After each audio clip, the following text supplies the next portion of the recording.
ನಮಸ್ತೆ ಮಕ್ಕಳ. ಇಂದಿನ ತರಗತಿಯಲ್ಲಿ ನಾವು ರಿಯಲ್ ನಂಬರ್ ಅನ್ನೋ ಕಾನ್ಸೆಪ್ಟ್ ನ ನೋಡಿದ್ವಿ ಅಲ್ವಾ. ಸೊ ಅದು ಕಂಪ್ಲೀಟ್ ಚಾಪ್ಟರ್ ಮುಗ್ದಿದೆ. ಅದ್ರ ರಿಲೇಟೆಡ್ ನಿಮ್ಗೆ ಏನಾದ್ರೂ ಡೌಟ್ ಇತ್ತು ಅಂದ್ರೆ ಮ್ಯೂಟ್ ಆನ್ ಮಾಡಿ ಕೇಳ್ಬೋದು.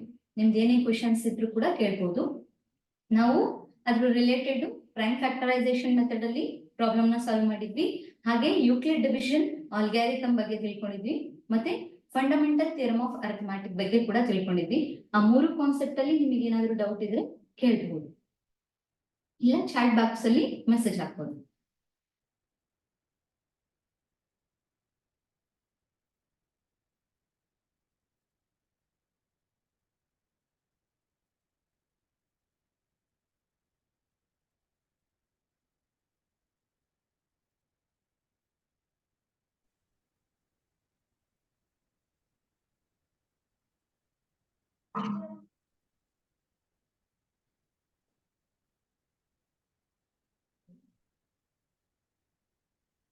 ಕೇಳಿಸ್ತಿದ್ಯಾ ನಾನು ಹೇಳ್ತಿರೋದು?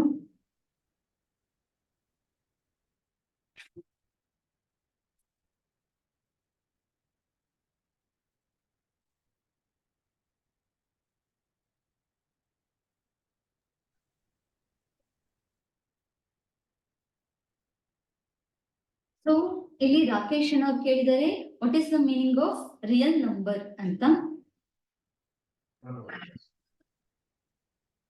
ಸೊ ರಿಯಲ್ ನಂಬರ್ ಅಂತಂದ್ರೆ ದ ಕಾಂಬಿನೇಷನ್ ಆಫ್ ಬೋತ್, ಅಂದ್ರೆ ರ್ಯಾಷನಲ್ ನಂಬರ್ ಏನ್ ತಿಳ್ಕೊಂಡಿದೀವಿ, ರ್ಯಾಷನಲ್ ನಂಬರ್ ಮತ್ತೆ ಇರ್ಯಾಷನಲ್ ನಂಬರ್ ಎರಡದ್ದು ಕಾಂಬಿನೇಷನ್ ನಾವು ರಿಯಲ್ ನಂಬರ್ ಅಂತ ಕರಿತೀವಿ.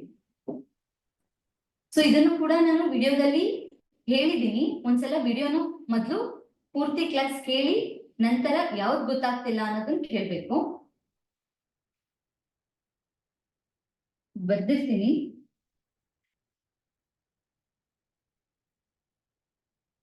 ಸೊ ರಿಯಲ್ ನಂಬರ್ ಅಂತಂದ್ರೆ ಅಂದ್ರೆ ವಾಸ್ತವ ಸಂಖ್ಯೆಗಳು, ಅಂದ್ರೆ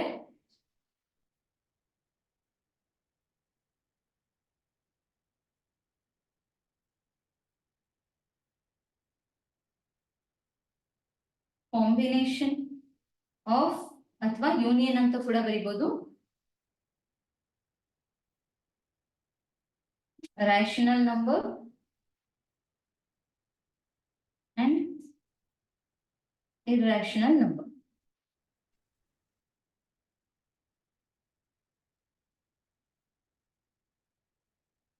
ಸೊ ಯೂಕ್ಲಿಡ್ ಡಿವಿಷನ್ ಆಲ್ಗ್ಯಾರಿಥಮ್ ಅಂತ ಹಾಕಿದೀರಾ, ಅದರಲ್ಲಿ ಏನ್ ಡೌಟ್ ಅನ್ನೋದನ್ನ ಸ್ಪೆಸಿಫಿಕ್ ಆಗಿ ಕೇಳ್ಬೇಕಂತ ಹೇಳ್ತೀನಿ. ಮೇಘನಾ ಅವ್ರಿಗೆ.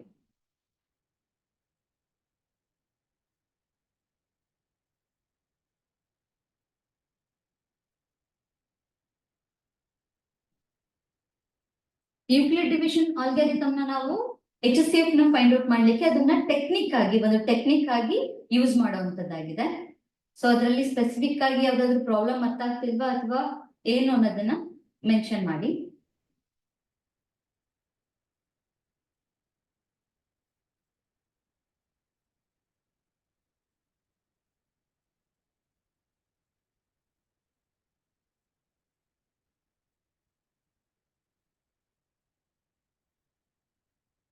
How to find HCF. Okay, Euclid division algorithm ನ ಬಳಸಿ ನಾವು ಹೇಗೆ HCF ನ ಫೈಂಡ್ ಔಟ್ ಮಾಡಬೇಕು ಅಂತ ಕೇಳಿದೀರಾ. ಸೊ ನಾನು ಇಂದಿನ ವಿಡಿಯೋದಲ್ಲಿ ನಾನು ಕಂಪ್ಲೀಟ್ ವಿಡಿಯೋ ಡೀಟೈಲ್ ಆಗಿ ಹೇಳಿದ್ದೀನಿ. ಈಗ ಜಸ್ಟ್ ರಿವಿಷನ್ ಮಾಡ್ತೀನಿ ಅಷ್ಟೇ. ಸೊ ಯೂಕ್ಲಿಡ್ ಡಿವಿಷನ್ ಆಲ್ಗ್ಯಾರಿಥಮ್ ಗಿಂತ ಮುಂಚೆ ನಾನು ಯೂಕ್ಲಿಡ್ ಡಿವಿಷನ್ ಲೆಮ್ಮಾದು ಒಂದು statement ಫಾರ್ಮುಲಾನ ಹೇಳ್ಕೊಟ್ಟಿದ್ದೆ.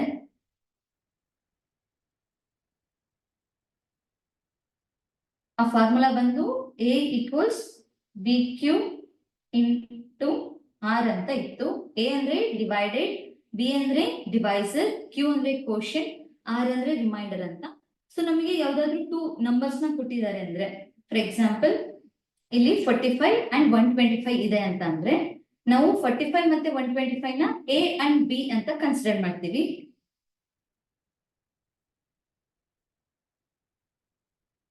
So A always greater Dhan B ಆಗಿರೋದ್ರಿಂದ ನಾನು A ಗೆ 125 ತಗೋತೀನಿ, ಹಾಗೆ B ಗೆ 45. ಸೊ ನಮಗೆ ಫಾರ್ಮುಲಾ ಗೊತ್ತಿದೆ. ಹಾಗೆ ಯೂಕ್ಲಿಡ್ ಡಿವಿಷನ್ ಆಲ್ಗ್ಯಾರಿಥಮ್ ಅಲ್ಲಿ ನಾವು ಸ್ಟೆಪ್ ಬೈ ಸ್ಟೆಪ್, ಆಲ್ಗ್ಯಾರಿಥಮ್ ಅಂದ್ರೆ ಸ್ಟೆಪ್ ಬೈ ಸ್ಟೆಪ್ ಪ್ರಾಬ್ಲಮ್ ನ ಸಾಲ್ವ್ ಮಾಡ್ತಿರ್ಬೇಕು ಅಂತ ಹೇಳಿದೀನಿ. ಫಸ್ಟ್ನೇ ಸ್ಟೆಪ್ ಅದರಲ್ಲಿ ಯೂಕ್ಲಿಡ್ ಡಿವಿಷನ್ ಲೆಮ್ಮ ಏನಿದೆ ಆ ಫಾರ್ಮುಲಾನ ಯೂಸ್ ಮಾಡಿ ಪ್ರಾಬ್ಲಮ್ ನ ಸಾಲ್ವ್ ಮಾಡುವಂತದ್ದು. ಫಾರ್ಮುಲಾ ಬಂದು A equals BQ plus R ಅಂತ ಇದೆ. ಸೊ ಇದಕ್ಕೆ A ವ್ಯಾಲ್ಯೂ ಗೊತ್ತಿದೆ, B ವ್ಯಾಲ್ಯೂ ಗೊತ್ತಿದೆ. Q ಅಂಡ್ R ನ ಫೈಂಡ್ ಔಟ್ ಮಾಡ್ಬೇಕು ಅಂದ್ರೆ ನಾವು ಡಿವಿಷನ್ ಮಾಡ್ಬೇಕಾಗಿರುತ್ತೆ. ಸೊ 45 ಇಂದ 125 ನ ಡಿವೈಡ್ ಮಾಡಿದ್ರೆ ಸೊ 45 2s 90 ಆಗುತ್ತೆ. ಸೊ 125 ಅಲ್ಲಿ 90 ಹೋದ್ರೆ ರಿಮೈನಿಂಗ್ 35. ಸೊ ನಾವು ಮುಂಚೆ ಹೇಳಿದ್ವಿ ಸೆಕೆಂಡ್ ಸ್ಟೆಪ್ ಅಲ್ಲಿ ಏನ್ ಅಂತ ಹೇಳಿದ್ದೆ ಅಂದ್ರೆ ಎಲ್ಲಿವರೆಗ ನಮ್ಗೆ ರಿಮೈಂಡರ್ 0 ಬರುತ್ತೋ ಅಲ್ಲಿವರೆಗ ಕೂಡ ನಾವು ಪ್ರಾಬ್ಲಮ್ ನ ಸಾಲ್ವ್ ಮಾಡ್ಬೇಕಾಗಿರುತ್ತೆ ಅಂತ. ಸೊ ಈಗ ನಮ್ಗೆ Q ಮತ್ತೆ R ವ್ಯಾಲ್ಯೂ ಸಿಕ್ಕಿದೆ, ನಾವು ಫಾರ್ಮುಲಾಗೆ ಸಬ್ಸ್ಟಿಟ್ಯೂಟ್ ಮಾಡೋಣ. ಸೊ A ಅಂದ್ರೆ 125, B ಅಂತಂದ್ರೆ 45 ಇಂಟು Q 2 ಇದೆ ಪ್ಲಸ್ ರಿಮೈಂಡರ್ ಎಷ್ಟಿದೆ 35. ಸೊ ನಮಗೆ ಇಲ್ಲಿ ರಿಮೈಂಡರ್ 0 ಆಗಿಲ್ಲ, ಹಾಗಾಗಿ ನಾವು if R not equal to 0 again ನಾವು ಯೂಕ್ಲಿಡ್ ಡಿವಿಷನ್ ಅಲ್ಗಾರಿಥಮ್ ಅಲ್ಲಿ ಮಾಡ್ಬೇಕು ಅಂತ ಬಂದಾಗ ಯೂಕ್ಲಿಡ್ ಡಿವಿಷನ್ ಲೆಮ್ಮ ಫಾರ್ಮುಲಾ ಏನಿದೆ ಅದನ್ನೇ ಯೂಸ್ ಮಾಡ್ಬೇಕಾಗಿರುತ್ತೆ. ಅದನ್ನ ಯೂಸ್ ಮಾಡ್ಬೇಕು ಅಂತ ಬಂದಾಗ ನಾವು 45 ಏನಿದೆ ಅದನ್ನ ನಾವು A ಅಂತ ಕನ್ಸಿಡರ್ ಮಾಡ್ತೀವಿ. ಸೊ A ಈಕ್ವಲ್ಸ್ 45 ಅಂದ್ರೆ B ಪ್ಲೇಸ್ ಅಲ್ಲಿ ಯಾವ್ದಿರುತ್ತೆ ಅದನ್ನ, ಹಾಗೆ B ನ ನಾವು ರಿಮೈಂಡರ್ ಪ್ಲೇಸ್ ಅಲ್ಲಿ ಯಾವ ವ್ಯಾಲ್ಯೂ ಇರುತ್ತೆ ಅದನ್ನ ಕನ್ಸಿಡರ್ ಮಾಡ್ತೀವಿ. ಸೊ 35 ಆಯ್ತು. ಅಗೈನ್ ನಾವು 35 ಇಂದ 45 ನ ಡಿವೈಡ್ ಮಾಡಬೇಕು. ಸೊ 35 ಇಂದ 45 ನ ಡಿವೈಡ್ ಮಾಡಿದ್ರೆ 35 1s 35 ರಿಮೈನಿಂಗ್ 10. ಇಲ್ಲೂ ಕೂಡ ನಮಗೆ ರಿಮೈಂಡರ್ 0 ಆಗ್ಲಿಲ್ಲ. ಸೊ ಅಗೈನ್ ನಾವ್ ಏನ್ ಮಾಡ್ಬೇಕು, ಇದನ್ನ ಸಬ್ಸ್ಟಿಟ್ಯೂಟ್ ಮಾಡ್ಬೇಕು. A ವ್ಯಾಲ್ಯೂ ಏನಿದೆ 45, B ವ್ಯಾಲ್ಯೂ 35 ಇಂಟು Q 1 ಇದೆ ಪ್ಲಸ್ ರಿಮೈಂಡರ್ 10.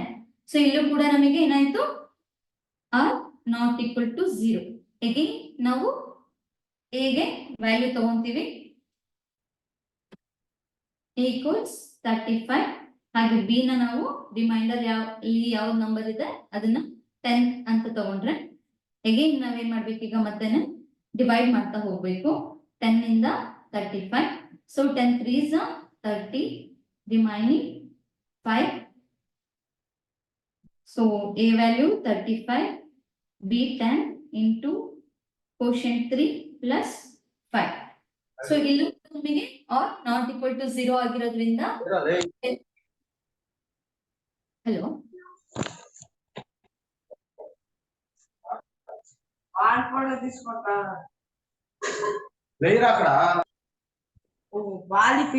ಮ್ಯೂಟ್ ಮಾಡ್ಕೊಳ್ಳಿ, ಯಾರದು ಮಾತಾಡ್ತಿರೋದು.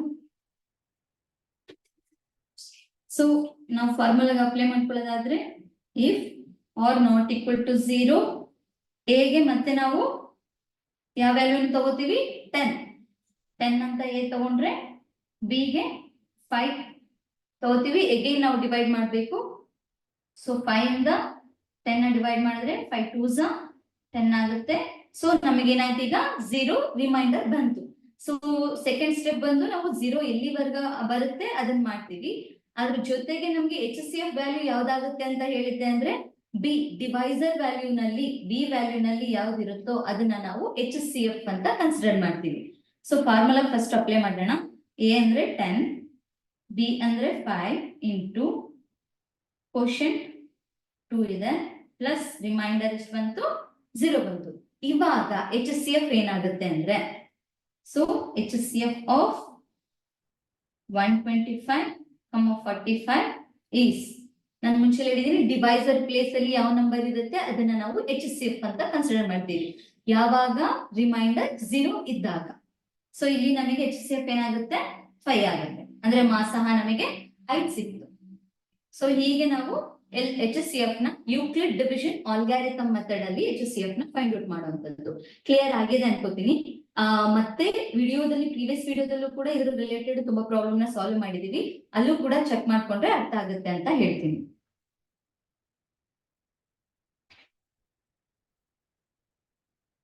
ಸೊ ಬೇರೆ ಎಕ್ಸಾಂಪಲ್ ನ ಎಕ್ಸ್ಪ್ಲೈನ್ ಮಾಡಿ ಅಂತ ಹೇಳಿದ್ದಾರೆ. ಸೊ ಸೇಮ್ ಏನ್ ಈ ಕ್ವಶನ್ ಏನಿದೆ ಇದ್ರ ಪ್ರೊಸೀಜರ್ನೆ ಇನ್ನು ಪ್ರಾಬ್ಲಮ್ಗೆ ಅಪ್ಲೈ ಮಾಡ್ಬೇಕಾಗಿರುತ್ತೆ. ಸೊ ನೀವೇ ಟ್ರೈ ಮಾಡಿ ಅಂತ ಅದನ್ನ ಹೇಳ್ತೀನಿ ಬೇರೆ ನಂಬರಿಗೆ ಹಾಕೊಂಡು. ನಾನು ವರ್ಕ್ ಶೀಟ್ ನ ಸೆಂಡ್ ಮಾಡ್ತೀನಿ, ಅದರಲ್ಲಿ ನಿಮಗೆ ಸೇಮ್ ಪ್ರಾಬ್ಲಮ್ಸ್ ಮೆಥಡ್ ಅಲ್ಲಿ ಯಾವ್ದಾವ್ದೆಲ್ಲ ಪ್ರಾಬ್ಲಮ್ಸ್ ಇದೆ ಅದನ್ನ ವರ್ಕೌಟ್ ಮಾಡಿದ್ರೆ ನಿಮಗೆ ಗೊತ್ತಾಗುತ್ತೆ.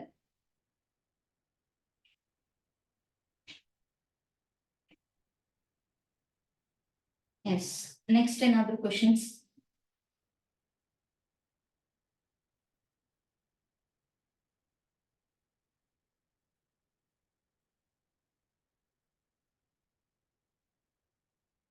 ಬೇರೆ ಎಕ್ಸಾಂಪಲ್ ನ ಸಾಲ್ವ್ ಮಾಡಿ ಅಂತ ಹೇಳಿದ್ದಾರೆ.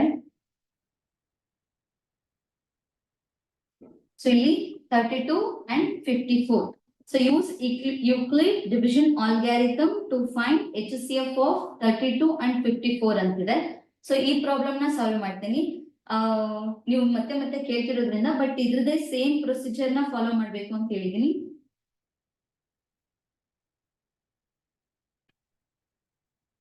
ಗ್ರಾಫ್ ಇದು ಅಶ್ವಿನಿ ಅನ್ನೋರು ನಿಮ್ ಮೆಸೇಜ್ ಏನು ಅಂತ ಅರ್ಥ ಆಗ್ಲಿಲ್ಲ.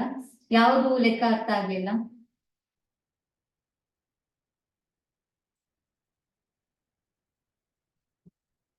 ಸೊ ಇದಕ್ಕೆ ಎ ವ್ಯಾಲ್ಯೂ ಬಂದು 54 ಇರುತ್ತೆ. ನೀವೇ ಸಾಲ್ವ್ ಮಾಡ್ತಾ ಹೋಗಿ. ಯಾರಿಗೆ ಅರ್ಥ ಆಗಿಲ್ಲ, ನೆಕ್ಸ್ಟ್ ಇನ್ನೊಂದು ಎಕ್ಸಾಂಪಲ್ ಬೇಕು ಅಂತ ಕೇಳಿದೀರಾ, ಇದ್ರದ್ದು ವ್ಯಾಲ್ಯೂಸ್ ನಾನು ಹೇಳ್ತಾ ಹೋಗ್ತೀನಿ, ನೀವೇ ಅಪ್ಲೈ ಮಾಡ್ತಾ ಹೋಗಿ, ನಿಮಗೆ ಆನ್ಸರ್ ಸಿಗ್ತಾ ಹೋಗುತ್ತೆ.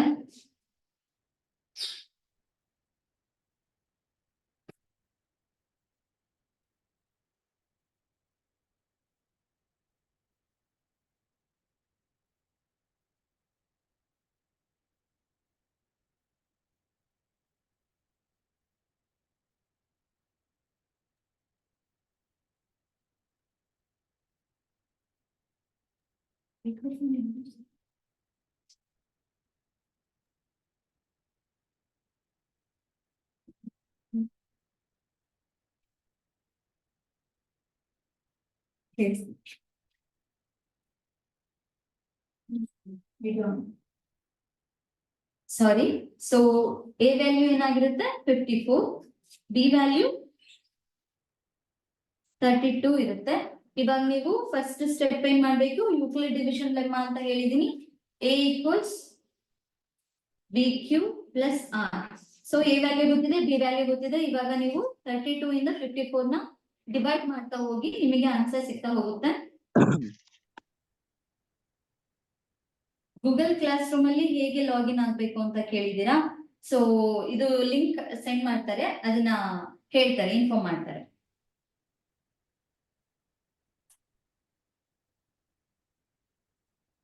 ಈ ಸೆಷನ್ ಅಲ್ಲಿ ನಾನು ರಿಯಲ್ ನಂಬರ್ ಅಂದ್ರೆ ನಾನು ಯಾವ ಕ್ಲಾಸಸ್ ನ ತಗೊಂಡಿದ್ದೀನಿ ಆ ಕಾನ್ಸೆಪ್ಟ್ ಮೇಲೆ ಅಷ್ಟೇ ಡೌಟ್ ಕ್ಲಾರಿಫಿಕೇಶನ್ ಇರುತ್ತೆ. ನೆಕ್ಸ್ಟ್ ಕ್ಲಾಸು ನಿಮ್ಗೆ ಬೇರೆ ಬೇರೆ ಸಬ್ಜೆಕ್ಟ್ ಕೂಡ ಸೆಷನ್ಸ್ ಇರುತ್ತೆ, ಅವ್ರ ಹತ್ರ ಆ ಕ್ಲಾರಿಫಿಕೇಶನ್ ಮಾಡ್ಕೋಬೇಕಾಗಿರುತ್ತೆ. ರಿಯಲ್ ನಂಬರ್ ಸಂಬಂಧಪಟ್ಟಾಗೆ ನಿಮಗೆ ಏನಾದ್ರೂ ಡೌಟ್ ಇದ್ರೆ ಇಲ್ಲಿ ಕೇಳ್ಬೋದು.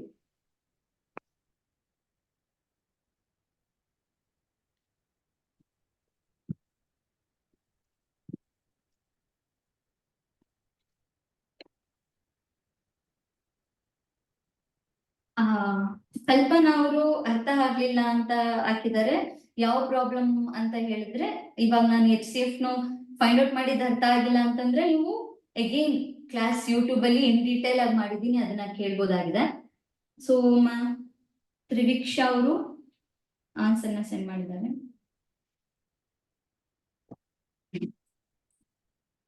ಸೊ ಪ್ರೀವಿಯಸ್ ಅಲ್ಲೂ ಕೂಡ ಪ್ರಾಬ್ಲಮ್ ನ ಸಾಲ್ವ್ ಮಾಡಿದೀನಿ. ಆ ಪ್ರೊಸೀಜರ್ ನ ಫಾಲೋ ಮಾಡಿದ್ರೆ ನಿಮಗೆ ಗೊತ್ತಾಗುತ್ತೆ.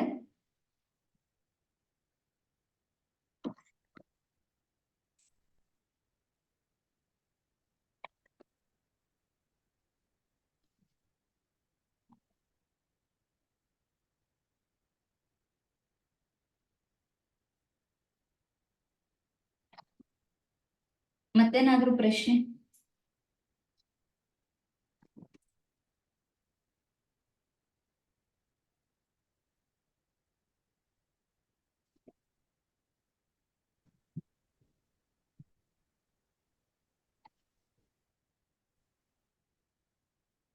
ಕಾಂಪೋಸಿಟ್ ನಂಬರ್ ಅಂದ್ರೆ ಕಾಂಪೋಸಿಟ್ ನಂಬರ್ ಅಂತಂದ್ರೆ ಸಂಯೋಜಿತ ಸಂಖ್ಯೆಗಳು, ಸಂಯುಕ್ತ ಸಂಖ್ಯೆಗಳು ಅಂತ ಕರಿತೀವಿ ನಾವು. ಪ್ರೈಮ್ ನಂಬರಿಗೆ ಏನ್ ಹೇಳಿದ್ವಿ ನಾವು? ಪ್ರೈಮ್ ನಂಬರ್ ಮಾಡ್ಕೊಳ್ಳಿ.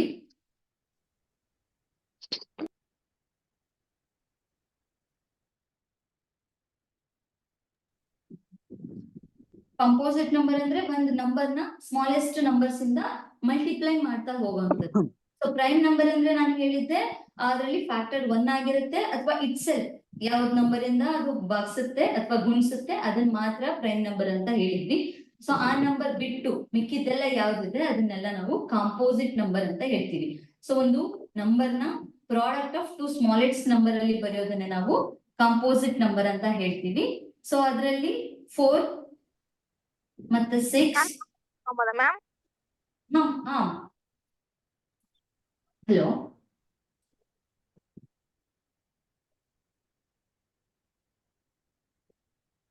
ಹಲೋ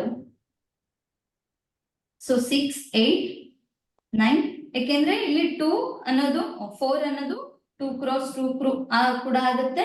ಹಾಗೆ 4 into 1, 1 into 4 ಇದು ಕೂಡ ಆಗುತ್ತೆ. ಸೊ ಇದನ್ನ ನಾವು ಕಾಂಪೋಸಿಟ್ ನಂಬರ್ ಅಂತೀವಿ. ಅದೇ ಪ್ರೈಮ್ ನಂಬರ್ ಆಗಿದ್ರೆ ಜಸ್ಟ್ 2 ಅಂತ ಇತ್ತು ಅಂದ್ರೆ 2 into 1 or 1 into 2 ಇಷ್ಟನ್ ಮಾತ್ರ. 1 ಅಥವಾ ಇಟ್ ಸೆಲ್ಫ್ ಇದ್ರೆ ಅದನ್ನ ಪ್ರೈಮ್ ಅಂತ ಕರಿತೀವಿ.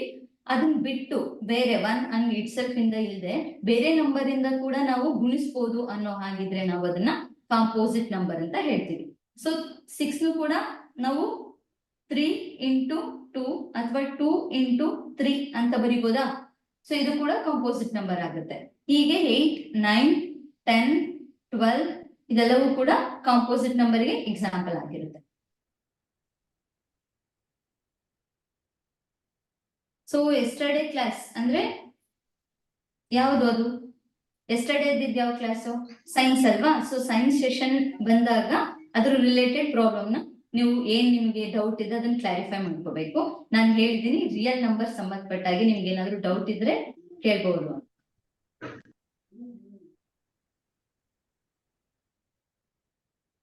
ಸೊ ನಿಮಗೆ ಯಾರಿಗಾದ್ರೂ ಏನು ಡೌಟ್ ಇಲ್ಲ ಅಂತಂದ್ರೆ ನಿಮ್ದು ಮ್ಯೂಟ್ ಮಾಡ್ಕೊಂಡ್ರೆ ಆಗುತ್ತೆ. ಮ್ಯೂಟ್ ಆನ್ ಯಾರು ಮಾಡ್ಕೋಬೇಡಿ. ಡೌಟ್ ಇದ್ದವರಷ್ಟೇ ಮ್ಯೂಟ್ ಆನ್ ಮಾಡಿ ಕ್ವಶನ್ಸ್ ಕೇಳ್ಬೋದು.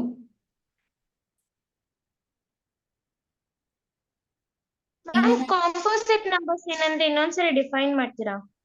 ಎಸ್ ಪುಟ. ಸೊ ನಾನು ಮೊದಲೇ ಹೇಳಿದೀನಿ ಏನಂತ, ಪ್ರೈಮ್ ನಂಬರ್ ಮೊದಲು ನೀವು ಪ್ರೈಮ್ ನಂಬರ್ಗೂ ಕಾಂಪೋಸಿಟ್ ನಂಬರ್ಗೂ ಡಿಫ್ರೆನ್ಸಸ್ ಗೊತ್ತಿರಬೇಕು. ಪ್ರೈಮ್ ನಂಬರ್ ಅಂದ್ರೆ ಬರೀ 1 ಅಥವಾ 2 ಅಂದ್ರೆ ಯಾವ 1 ನಂಬರ್ ಇರುತ್ತೆ ಆ 1 ನಂಬರು ಅಥವಾ ಆ ಯಾವ ನಂಬರ್ ಇಂದ ಭಾಗಿಸ್ತೀವಿ ಅಥವಾ ಗುಣಿಸ್ತೀವಿ ಆ ನಂಬರ್ ಅಷ್ಟೇ ಇರಬೇಕು. ಆದ್ರೆ ಕಾಂಪೋಸಿಟ್ ನಂಬರ್ ಅಲ್ಲಿ ಈಗ 4 ನ ನಾವು ಬೇರೆ ನಂಬರ್ ಗಳಿಂದನೂ ಕೂಡ ಏನ್ ಮಾಡ್ತೀವಿ? ಗುಣಿಸ್ತಿದೀವಲ್ವಾ? ಸೊ 2 into 2 ಯಾವುದು ಎರಡು ಸ್ಮಾಲೆಸ್ಟ್ ಆ ನಂಬರ್ಸ್ ಇಂದ ನಾವು ಗುಣಿಸ್ತೀವೋ ಅದನ್ನ ನಾವು ಕಾಂಪೋಸಿಟ್ ನಂಬರ್ ಅಂತೀವಿ. ಅಥವಾ ಸಿಂಪಲ್ ಆಗಿ ಹೇಳ್ಬೇಕಂದ್ರೆ ಪ್ರೈಮ್ ನಂಬರ್ಸ್ ಆಗದೆ ಇರೋದೆಲ್ಲವೂ ಕೂಡ ಕಾಂಪೋಸಿಟ್ ನಂಬರ್ಸ್ ಅಂತ ಹೇಳ್ಬೋದು. ಸೊ ನಿಮ್ಗೆ ಪ್ರೈಮ್ ನಂಬರ್ ಕಾಂಪೋಸಿಟ್ ನಂಬರ್ ಎರಡರದ್ದು ಡಿಫ್ರೆನ್ಶಿಯೇಷನ್ ಗೊತ್ತಿರಬೇಕು. ಓಕೆ ಮ್ಯಾಮ್, ಅರ್ಥ ಆಯ್ತು. Thank you. ಅನ್ನೋದು prime number, it's not a composite number.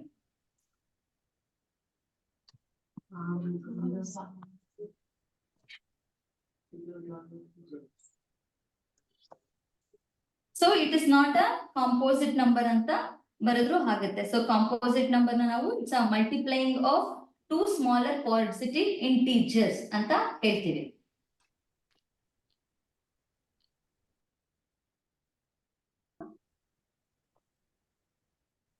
multiplying 2 smaller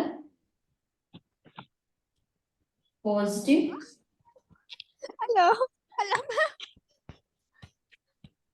integers ಅಂತ ಹೇಳ್ತೀವಿ. ಅಥವಾ it is not a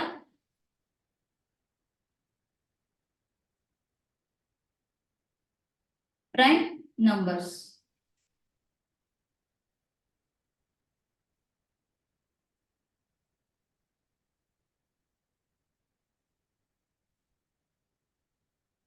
so ಇದರದ್ದು ಡೀಟೇಲ್ ಆಗಿ ನಾನು ಪ್ರೀವಿಯಸ್ ಕ್ಲಾಸ್ ಅಲ್ಲಿ ಹೇಳಿದೀನಿ. ಈ ಅರ್ಥ ಆಗಿಲ್ಲ ಅಂದ್ರೆ ಇಂದಿನ ತರಗತಿ ವಿಡಿಯೋ ಕೂಡ ನೋಡಿ ಅರ್ಥ ಆಗುತ್ತೆ.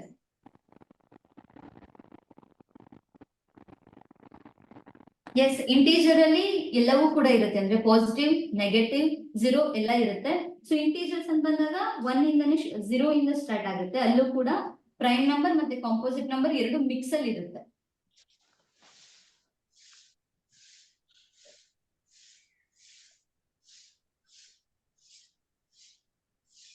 ಸೊ 20 ಅನ್ನೋದು ಕಾಂಪೋಸಿಟ್ ನಂಬರ್.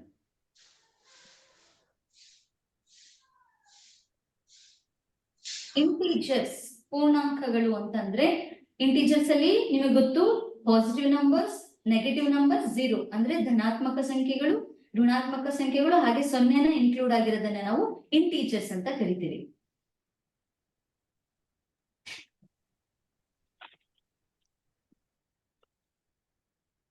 ಎಸ್, ಈ ಕ್ವೆಶ್ಚನ್ ಮಾಡೋಣ.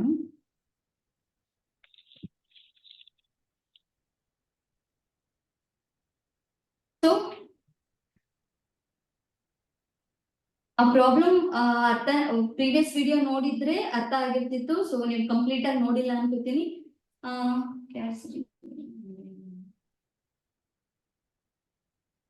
ಹೇಗೆ ಹಿಂದಿನ ಕ್ಲಾಸ್ ಕೇಳಬೇಕು ಅಂತಂದ್ರೆ ಯೂಟ್ಯೂಬ್ ಚಾನಲ್ ಅಲ್ಲಿ ಅನ್ವೇಷಣೆ ಅನ್ನೋ ಯೂಟ್ಯೂಬ್ ಚಾನಲ್ ಅಲ್ಲಿ ನಾವು ವಿಡಿಯೋಸ್ ನ ಅಪ್ಲೋಡ್ ಮಾಡಿದೀವಿ. ನೀವು ಅಲ್ಲೋಗಿ ಹಿಂದಿನ ತರಗತಿನ ಕೇಳ್ಬೋದು. ಸೊ ಈ ಪ್ರಾಬ್ಲಮ್ ನ ಕೂಡ ನಾನು ಹಿಂದಿನ ತರಗತಿಯಲ್ಲಿ ಮಾಡಿದೀನಿ, ಅಲ್ಲಿ ಹೋಗಿ ಕೇಳಿಸ್ಕೊಂಡ್ರೆ ನಿಮ್ಗೆ ಅರ್ಥ ಆಗುತ್ತೆ. ಸೊ ಇದ್ರದ್ದು ಕೂಡ ಸೇಮ್ ಪ್ರೊಸೀಜರ್. HCF ನ ನಾವು ಫೈಂಡ್ ಔಟ್ ಮಾಡ್ಬೇಕಾಗಿರುತ್ತೆ. HCF ನ ಫೈಂಡ್ ಔಟ್ ಮಾಡ್ಬೇಕು ಅಂತ ಬಂದಾಗ ಏನ್ 2 ನಂಬರ್ ಕೊಟ್ಟಿದ್ದಾರೆ ಅದನ್ನ ನಾವು A and B ಅಂತ ಕನ್ಸಿಡರ್ ಮಾಡಿ, ಇಲ್ಲಿ living the reminder 6 in each case ಅಂತ ಹೇಳಿದ್ದಾರೆ. ಸೊ ಇವೆರಡು ನಂಬರ್ ಅಲ್ಲಿ ನಾವು 6 ನ ಮೈನಸ್ ಮಾಡಿ ನಂತರ AB ವ್ಯಾಲ್ಯೂ ತಗೊಂಡು ಏನ್ ಫಾರ್ಮುಲಾ ಇದೆ, ಲೆಮ್ಮ ಫಾರ್ಮುಲಾ ಇದೆ, ಅದಕ್ಕೆ ಅಪ್ಲೈ ಮಾಡ್ತಾ ಹೋದ್ರೆ ನಮಗೆ ಆನ್ಸರ್ ಸಿಗುತ್ತೆ.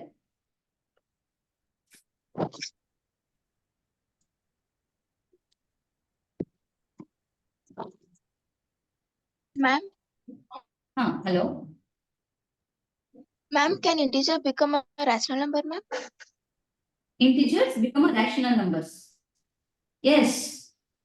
So ಅಲ್ಲಿ rational number ಅಂದ್ರೆ ನಿಮಗೆ ಗೊತ್ತಿದೆ 2/3 ಅಥವಾ 1/2 ಅಂತ ತಗೊಂಡ್ರೆ, ಫಾರ್ ಎಕ್ಸಾಂಪಲ್ rational numbers ಅಲ್ಲಿ ಒಂದು ಎಕ್ಸಾಂಪಲ್ ಹೇಳ್ತೀರಾ? ಸೊ rational number ಅಂತ ಬಂದಾಗ ಫಾರ್ ಎಕ್ಸಾಂಪಲ್ ನಾವು 2/3 ಅಂತಾನೆ ಕನ್ಸಿಡರ್ ಮಾಡೋಣ, ಆಯ್ತಾ? ಸೊ 2/3 ನ ನಾವು ಕ್ಯಾಲ್ಕುಲೇಟ್ ಮಾಡಿದಾಗ 0.66 ಬಂದಿರುತ್ತೆ. ನಮಗೆ ಇಂಟೀಜರ್ಸ್ ನಂಬರ್ಸ್ ಗೊತ್ತು, 0 +1 +2 +3 ಅಂತ ತಗೊಂಡ್ರೆ -1 -2 -3 ಅಂತ ಇರುತ್ತೆ. ಸೊ ಇದನ್ನ ಇಂಟೀಜರ್ಸ್ ಅಂತ ಹೇಳ್ತೀವಲ್ವಾ. ಇಂಟೀಜರ್ಸ್ ಅಲ್ಲಿ ಪಾಸಿಟಿವ್ ನಂಬರ್, ನೆಗೆಟಿವ್ ನಂಬರ್, 0 ಇರುತ್ತೆ. ಈ 0.66 ನಮಗೆ ಇಲ್ಲಿ 0.5 ಇರುತ್ತೆ ಅಂದ್ರೆ ಇಲ್ಲಿ ಇರುತ್ತೆ ಅಲ್ವಾ. ಸೊ ರಿಯಲ್ ನಂಬರ್ ಎಲ್ಲವೂ ಕೂಡ ಇಂಟೀಜರ್ಸ್ ಆಗಿರುತ್ತೆ. ರ್ಯಾಷನಲ್ ನಂಬರ್ಸ್ ಏನಂತ ಕೇಳಿದ್ರೆ ಅದು ಕೂಡ ನಿಮಗೆ ಇಂಟೀಜರ್ಸ್ ಆಗಿರುತ್ತೆ ಅಂತ ಹೇಳ್ತೀನಿ. ಸೊ 0 ಕೂಡ ರ್ಯಾಷನಲ್ ನಂಬರ್. ಹಾಗೆ 1 ಅಂದ್ರೆ 1/1 ನಾನು ಹೇಳಿದೀನಿ P/Q ಫಾರ್ಮ್ ಅಲ್ಲಿ ಬರ್ದಿರ್ಬೇಕು ಅಂತ. ಸೊ P/Q ಅಂತಂದ್ರೆ ಯಾವುದೇ ನಂಬರ್ ನಾವು ತಗೊಂಡ್ರು ಕೂಡ ಅದರಲ್ಲಿ ಡಿವೈಡೆಡ್ ಬೈ 1 ಅಂತ ಇರುತ್ತಲ್ವಾ. ಸೊ ಅದನ್ನ ನಾವು ರ್ಯಾಷನಲ್ ನಂಬರ್ ಅಂತ ಹೇಳಿದ್ವಿ. ಸೊ 2, 3, -2, -1, -3 ಇದೆಲ್ಲವೂ ಕೂಡ ರ್ಯಾಷನಲ್ ನಂಬರ್ ಆಗಿರುತ್ತೆ.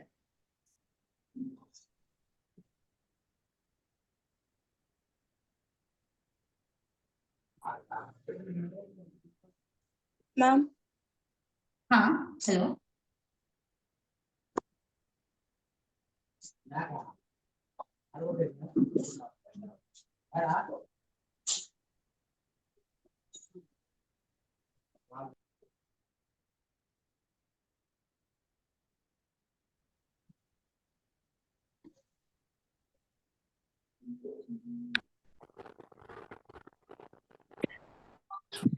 ಕೇಳಿಸ್ತಿದೆಯಾ?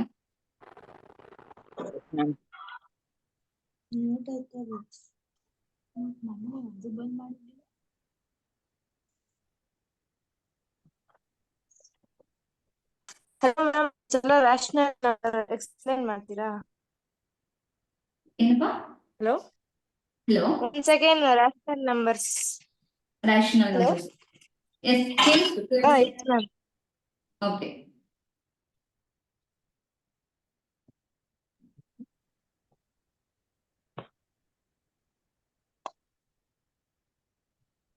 ಸೊ ರ್ಯಾಷನಲ್ ನಂಬರ್ ಅಂತಂದ್ರೆ ನಾವು ಪಿ ಬೈ ಕ್ಯೂ ಫಾರ್ಮ್ ಅಲ್ಲಿ ಯಾವ್ದೆಲ್ಲ ನಂಬರ್ನ ರೆಪ್ರೆಸೆಂಟ್ ಮಾಡ್ತೀವೋ ಅದನ್ನ ನಾವು ರ್ಯಾಷನಲ್ ನಂಬರ್ ಅಂತ ಹೇಳ್ತೀವಿ. ಸೊ ಪಿ ಮತ್ತೆ ಕ್ಯೂ ಅನ್ನೋದು ನಮಗೆ ಇಂಟೀಜರ್ಸ್ ಆಗಿರುತ್ತೆ, ಪಾಸಿಟಿವ್ ಇಂಟೀಜರ್ಸ್ ಅಥವಾ ನೆಗೆಟಿವ್ ಇಂಟೀಜರ್ಸ್ ಆಗಿರ್ಬೋದು. ಸೊ ಪಿ ಮತ್ತೆ ಕ್ಯೂ ಅನ್ನೋದು ಇಂಟೀಜರ್ಸ್ ಆಗಿರುತ್ತೆ. ಫಸ್ಟ್ ನಾವೇನ್ ಮಾಡ್ತೀವಿ, rational number is a number we have to express in the form of P by Q. So P by Q form ಅಲ್ಲಿ represent ಮಾಡ್ತೀವಿ. P ಮತ್ತೆ ಕ್ಯೂ ಏನಾಗಿರುತ್ತೆ, ಇಂಟೀಜರ್ಸ್ ಆಗಿರುತ್ತೆ. ಅಂಡ್ ಮೇನ್ಲಿ ಕ್ಯೂ ಏನ್ ಡಿನಾಮಿನೇಟರ್ ಅಲ್ಲಿ ಏನಿರುತ್ತೆ, ಕ್ಯೂ ನಾಟ್ ಈಕ್ವಲ್ ಟು 0 ಆಗಿರುತ್ತೆ. So ಇದನ್ನೇ ನಾವು ರ್ಯಾಷನಲ್ ನಂಬರ್ ಅಂತ ಹೇಳ್ತೀವಿ. ಎಕ್ಸಾಂಪಲ್, ಸೊ 5/2 ಹಾಗೆ 2/3, 4/2, -3. These are all the examples of rational number. So previous ವಿಡಿಯೋದಲ್ಲೂ ಕೂಡ ಇದ್ರ ಬಗ್ಗೆ ಡೀಟೇಲ್ ಆಗಿ ಹೇಳಿದ್ದೀನಿ, ಅಲ್ಲಿ ಹೋಗಿ ಇನ್ನೊಂದ್ಸಲ ಚೆಕ್ ಮಾಡ್ಕೊಳ್ಳಿ.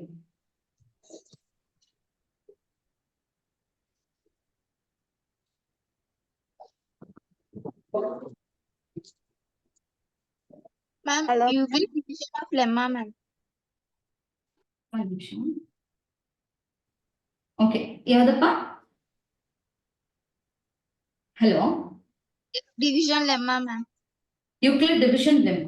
ಎಸ್, ಯೂಕ್ಲಿಡ್ ಡಿವಿಷನ್ ಲೆಮ್ಮ ಅಂತಂದ್ರೆ, ಲೆಮ್ಮ ಅಂದ್ರೆ ಅದು ಆಲ್ರೆಡಿ ನಮ್ಗೆ ಸ್ಟೇಟ್ ಆಗಿರುವಂತ ಒಂದು ಸ್ಟೇಟ್ಮೆಂಟ್ ನ, ಪ್ರೂವ್ ಆಗಿರುವಂತ ಒಂದು ಸ್ಟೇಟ್ಮೆಂಟ್ ನ ಕೊಟ್ಟಿದ್ದಾರೆ. ಆ ಸ್ಟೇಟ್ಮೆಂಟ್ ನ ಯೂಸ್ ಮಾಡಿ ನಾವು ಇನ್ನೊಂದು ಸ್ಟೇಟ್ಮೆಂಟ್, ಅನದರ್ ಸ್ಟೇಟ್ಮೆಂಟ್ ನ ಫೈಂಡ್ ಔಟ್ ಮಾಡುವಂತದ್ದು.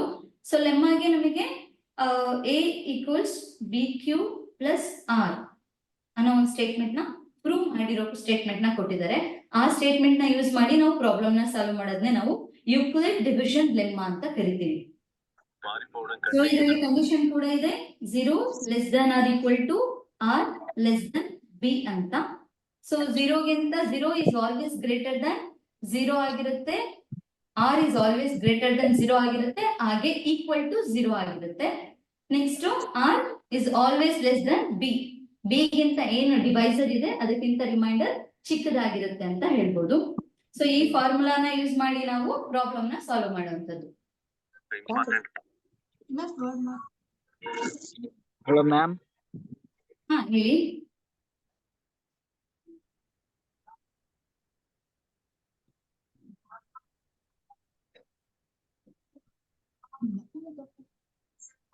ಕ್ಲಾಸ್ ರೂಮ್ ಕೋಡ್ ಸಿಕ್ಕಿಲ್ವಾ? Hello, Hello, ma'am.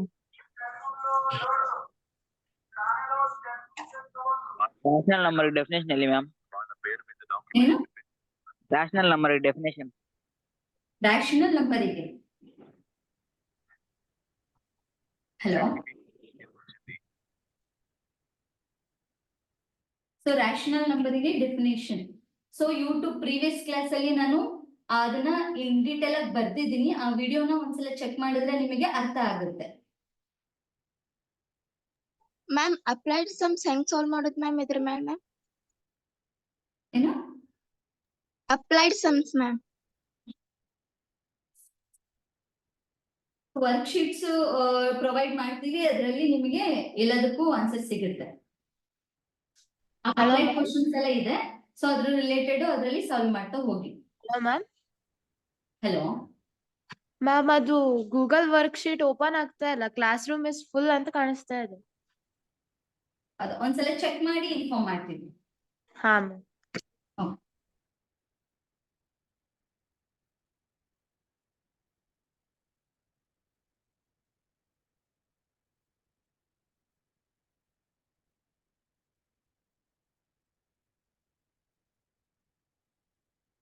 Flight ಸಮ್ದು related problems ನ ಕೊಟ್ಟಿದ್ದೀನಿ, ಅದರಲ್ಲಿ ಸಾಲ್ವ್ ಮಾಡೋದು ಗೊತ್ತಾಗುತ್ತೆ, ಅಲ್ಲಿ ಚೆಕ್ ಮಾಡ್ಕೊಳ್ಳಿ.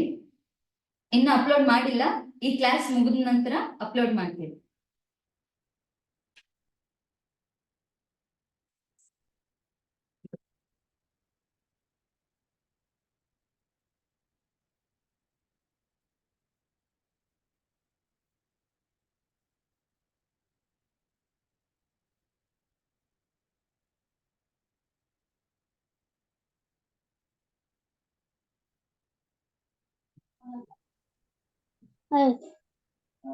ಏನಾಯ್ತು?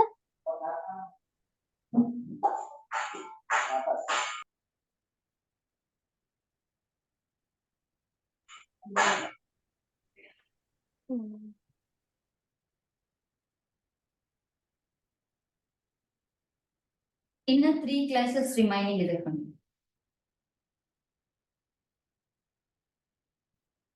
ಸೊ ಇನ್ನೇನು ಡೌಟ್ ಇಲ್ಲ ಅಂತಂದ್ರೆ ಈ ಕ್ಲಾಸ್ ನ ಕ್ಲೋಸ್ ಮಾಡ್ಬೋದು.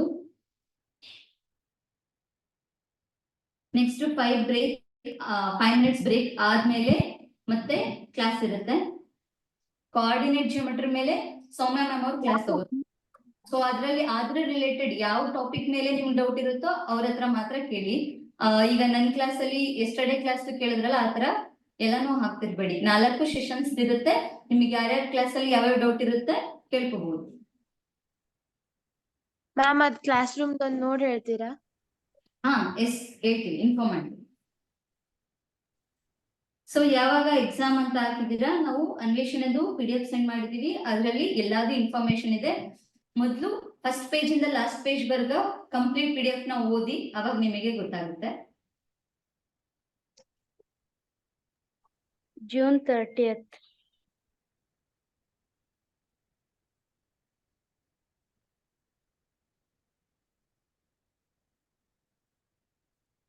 ಸೊ ಇನ್ನೇನು ಡೌಟ್ ಇಲ್ಲ ಅನ್ಕೋತೀನಿ. ನೆಕ್ಸ್ಟ್ ಕ್ಲಾಸ್ 5 ಮಿನಿಟ್ಸ್ ಬ್ರೇಕ್ ಆದ್ಮೇಲೆ ಇರುತ್ತೆ. ಯಾವ class ma'am? Coordinate geometry.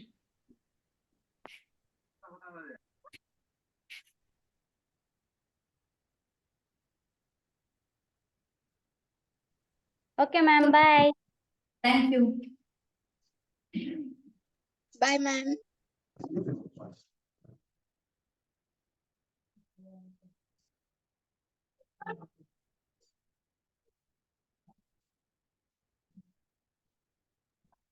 Exit ಆಗಿ 5 ಮಿನಿಟ್ಸ್ ಬಿಟ್ಟು ಮತ್ತೆ ಕ್ಲಾಸ್ ಇದೆ.